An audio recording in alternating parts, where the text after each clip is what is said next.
13 নম্বরে বলছেন, আমি পৃথিবীকে ধারণ করে আছি।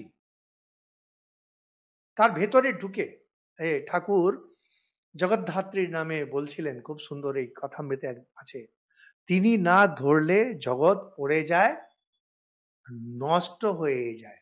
তিনি ধরে আছেন ভেতরে ঢুকে। প্রথম বললেন পৃথিবী, তবে বলছেন সোম হয়ে বনস্পতিতে ঢুকে আছে। তার মানে এই যে ভাত ডাল সবজি খাচ্ছেন আপনি, ভগবান নিজে। ওইগুলোকে মাছ, যদি মাছ খাচ্ছেন, ছাগল খাচ্ছেন, ভগবান নিজে। ছাগলের পেটের অগ্নিটাও ভগবান নিজে। আর ছাগল ঘাস খাচ্ছে, ঘাসের যে রস, ভগবান নিজে।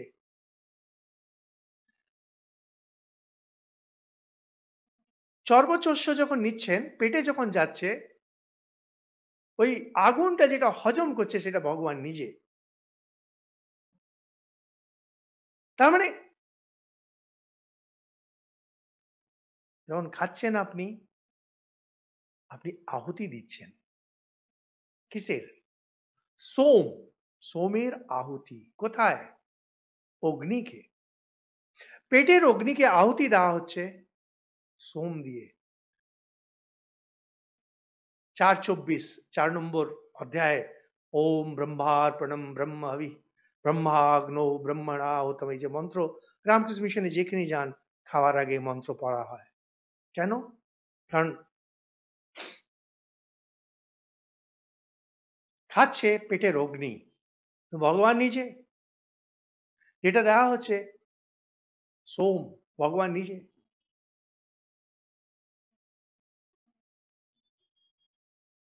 ভাবটা একটু যদি রাখতে পারেন, জীবন পাল্টে যাবে। এই যে খাওয়ার উপরে যে ঝাঁপিয়ে পড়া, হ্যাঁ,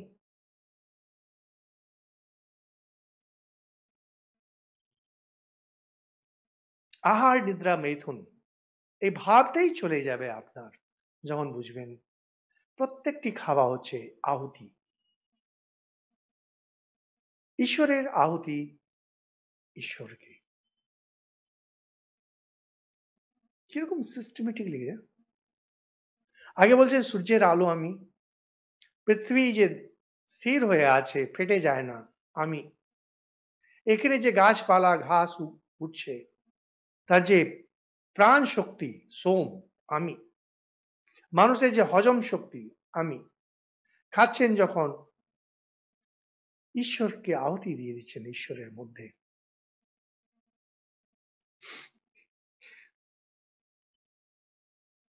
এই উচ্চ চিন্তন। আমাদের এখানে কৃষ্ণ ভগবান বলে না যে আমাকে ভজনা করো নালে নরকে পাঠাবো, কখনো বলেন না। আমাদের এগুলো নেই। আমাদের বলছেন যে তুমি ভজো আর নাই ভজো, সোম হয়ে আমি গাছে আছি, ভাতে আছি, বৈশ্বানর হয়ে আমি তোমার পেটে আছি, তুমি জেনে করো আর অজান্তায় করো, আহুতি তুমি দিচ্ছ আমাকেই, আমাতেই।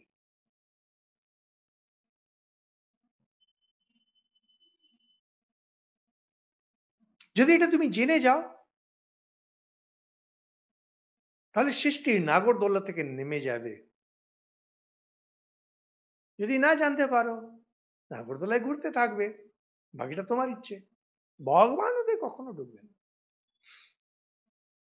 মানুষকে ছেড়ে দিয়েছে, তোমার খুশি যা চাও। তিনি আপনাকে অভিশাপও দেবেন না, নরকেও পাঠাবেন না, স্বর্গেও পাঠাবেন না। এটা জেনে কি হবে আমার?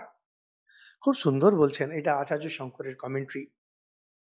ভোক্তা বৈশ্বা নরঃ অগ্নিম ভোজ্যম अन्नम सोमा तत् एत उभयम अग्नि सोमो सर्वम इति पश्यतः अन्न दोष लेपो न भवति।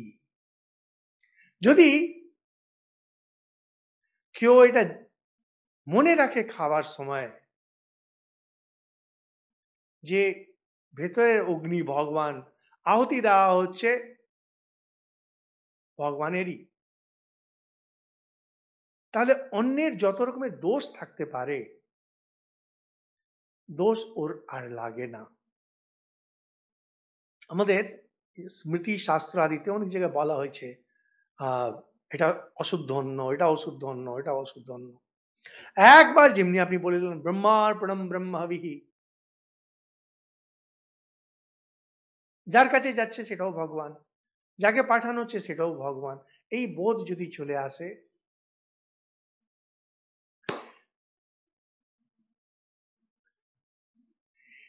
স্বামী বিবেকানন্দ যখন নরেন্দ্রনাথ ঠাকুরের কাছে এসছেন, তো ঠাকুর উনি কি বলতেন, এটা করতে নেই, সেটা করতে, নরেনকে কখনো কিছু বলতেন না।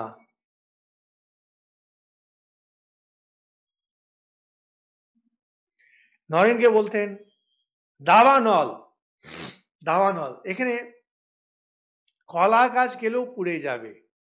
তার মানে এই যে অন্যের যে অন্ন, অন্যের যে দোষ ওর লাগবে না। যেমন দেখবেন আপনারা